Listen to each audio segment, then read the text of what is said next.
In 1983, Michael Jackson performed a dance routine on television that jettisoned a particular dance move into public consciousness in a way that we never thought possible before, right? And that dance move, of course, is the moonwalk. Michael Jackson's popularization of this dance move has arguably inspired a whole bunch of other dance moves, a whole bunch of other dancers, and a whole bunch of other dance forms that are all based on footwork illusions. This move is really important to me as a dancer because not only does it give me the foundations for gliding and other footwork illusions, but when you really understand how the mechanics in the illusion works, it helps you with all of your illusions, your upper body illusions as well. So today you're going to learn the moonwalk. You're going to learn all the muscle memory and all the little individual pieces of the moonwalk. But more importantly, you're going to learn the theory behind the moonwalk, all that juicy, meaty, good stuff that makes it exciting and fun to learn. So, what is the moonwalk? The moonwalk is an illusion where it looks like the performer is walking forwards, but in reality, they're actually walking backwards.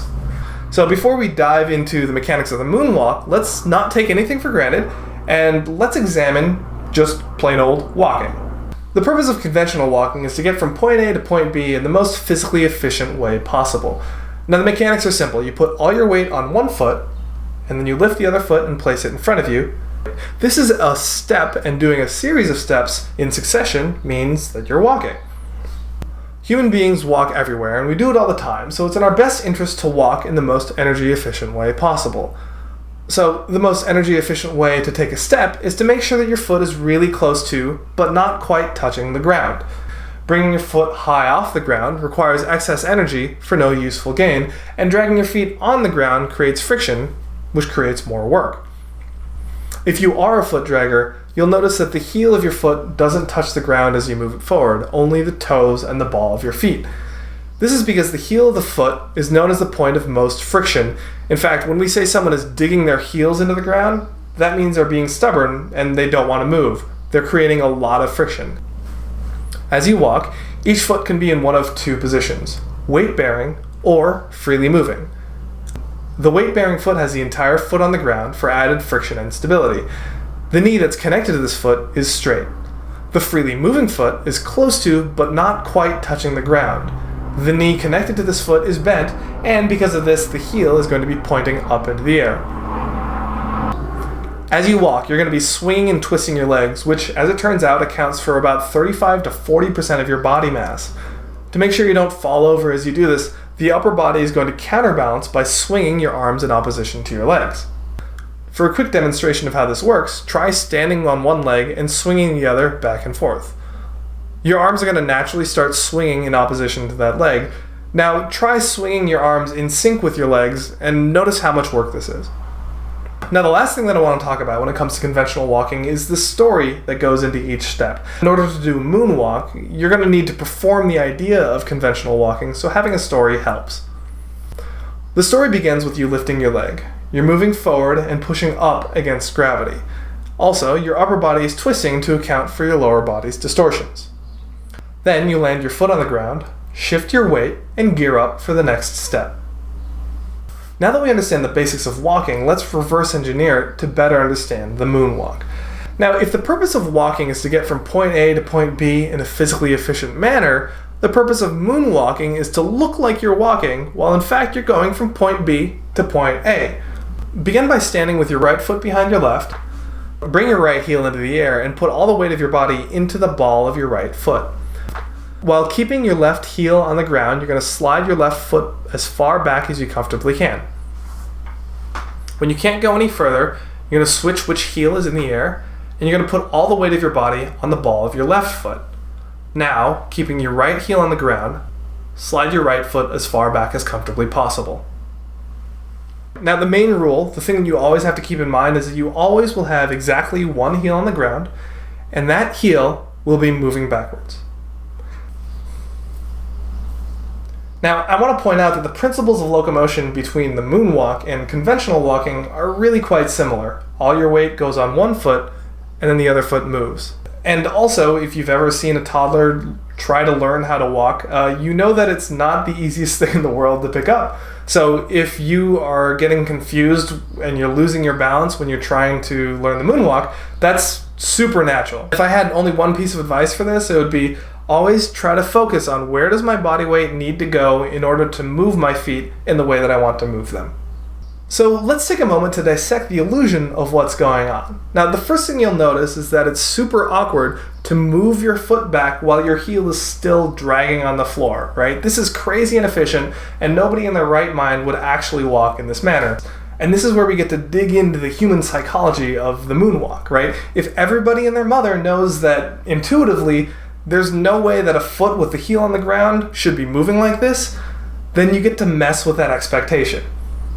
If someone has 2 feet on the ground, one heel up and one heel down, and those feet move relative to one another, the most rational story that your body is going to tell you is that the foot with the heel on the ground is planted and the foot with the heel in the air is moving, like this.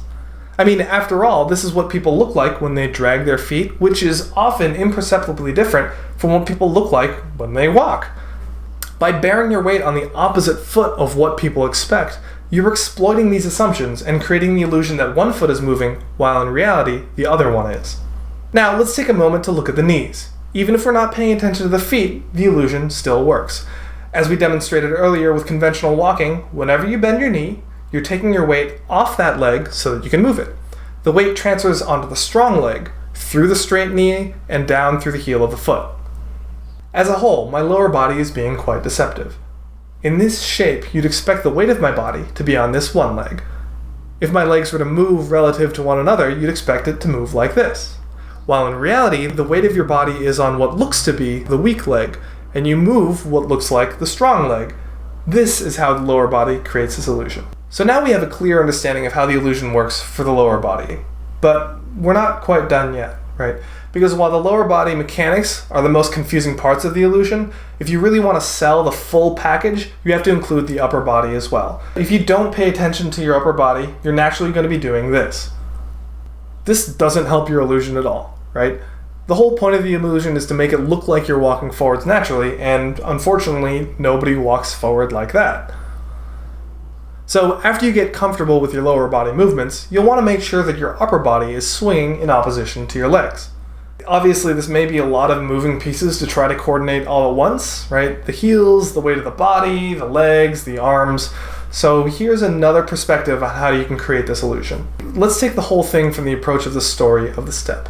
Stand with your right foot behind your left, and as dramatically as possible, take a step forward. Slow everything down just a little bit and pay attention to how you're moving. Push off the ground, counterbalance with your arms, and land with your foot forward. Now, memorize how this feels. You want to memorize this feeling because you want to apply it as a template on top of your moonwalk step. The only difference between this step and the moonwalk step is where your weight is actually bearing. And that wraps up all the tips for the specific dance move, and now a little piece of meta advice. You should practice this until it's committed into your muscle memory. You want to be able to forget about the mechanics of how you are actually moving backwards, and you only want to be able to focus on the illusion itself. Be inventive. As a dancer, you should be telling stories. Why are you moving backwards? Is this some external force or is it an internal force?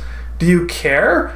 How do you feel about all these things? Are you surprised or irreverent, or are you just playing it off as just cool? Having a deep understanding of all of this will simply make you a better dancer. Not only will you understand the moonwalk, but it'll be an entryway for a bunch of other illusion-based footwork. It'll also be an entryway into a bunch of different illusions, whether or not they're involving footwork at all.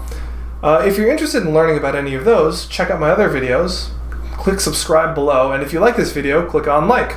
And lastly, if you want to get better at your moonwalk, you should probably be sharing it with some other people and getting some feedback. So if you want to, I'm happy to take a look at those. Just post your video responses below. It doesn't matter. It could be just day 1 or day 100. Regardless, I'm happy to give some feedback. Thank you for tuning in. Hopefully you have a new appreciation not only for the moonwalk, but for all illusion-based dance. My name is Albert Huang, aka PHED, aka Professor Liquid, signing off. Peace.